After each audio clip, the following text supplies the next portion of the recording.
Today's most significant developments come from Ukraine, where Russia, after months of tense stalemate, has attempted to seize the initiative with a large-scale spring offensive. However, these attacks quickly deviated from their original plan, descending into such chaos that some Russian units mistakenly opened fire on one another. The spring offensive unfolded along a roughly 100-kilometer stretch of the front line extending from Huliaipole to Pokrovsk. The operation aimed to recapture lost territory and break through the operational deadlock that had persisted throughout the winter months. According to Robert Brovdy, commander of Ukraine's unmanned systems, Russian forces launched coordinated assaults amid heavy fog in Donetsk and Zaporizhzhia oblasts. These attacks involved infantry, armored vehicles, and motorcycles advancing simultaneously across multiple axes, seeking to exploit poor weather conditions and stretch Ukrainian defenses thin. The initial thrust in this sector was led by Russia's 40th Naval Infantry Brigade, which attempted to break through toward Huliaipole. After an initial failed attempt using a small infantry detachment, they reinforced the assault with armored vehicles. A column consisting of an turtle tank, a heavily modified armored vehicle, an armored personnel carrier, and 2 all-terrain vehicles carrying troops advanced from Malynivka toward Huliaipole.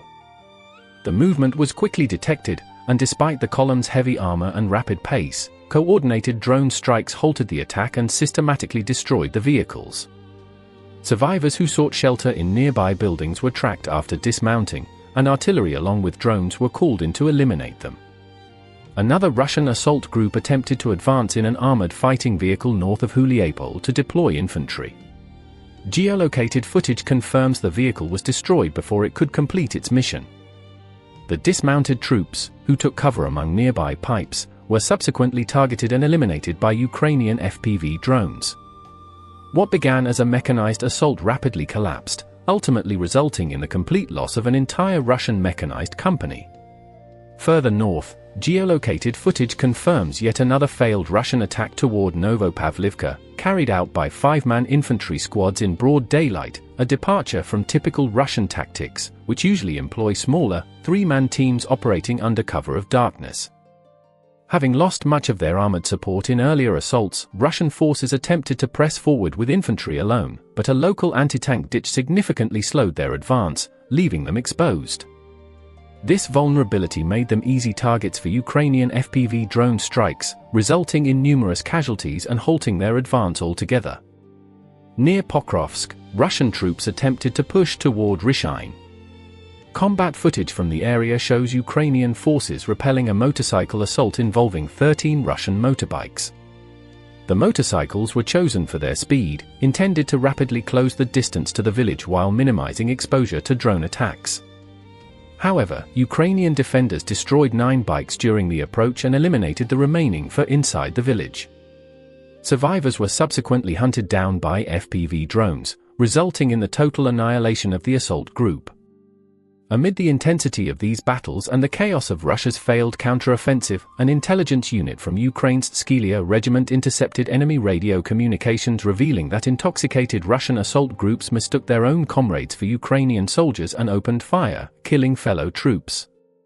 This incident underscores a severe lack of discipline and coordination among Russian units, problems exacerbated by relentless Ukrainian strikes, inadequate training, and pressure from senior commanders to advance at all costs, leading to widespread confusion, disorganization, and mounting losses without meaningful gains.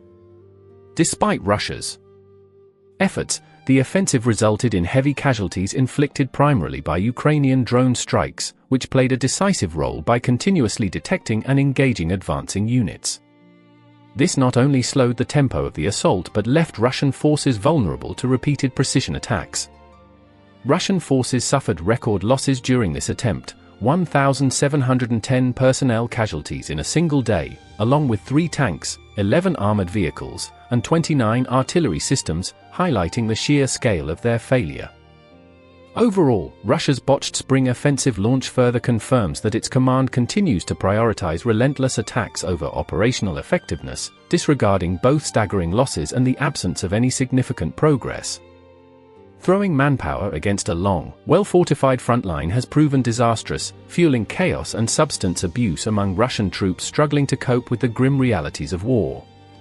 As drug and alcohol use becomes increasingly common and coordination between units deteriorates, incidents of friendly fire and disarray are likely to escalate, especially as Russian command continues to demand results at any cost.